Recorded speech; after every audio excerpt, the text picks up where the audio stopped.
Hello guys, for today's video, ito nga pala kung paano mawala yung pagka-hang or lag ng ating cellphone.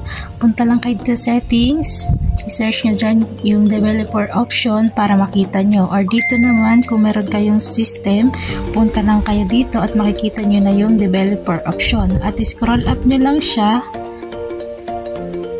para hanapin yung mga animation na kailangan nyong i-off.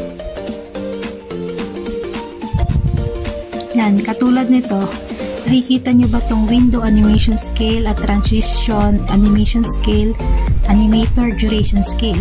Kailangan po natin siya na i-off lahat, animation off. So, then, animation off din, click nyo lang siya, at itong animator duration scale.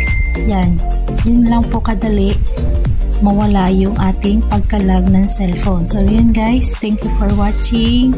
Bye! Turn off lang yung animation scale sa may developer settings.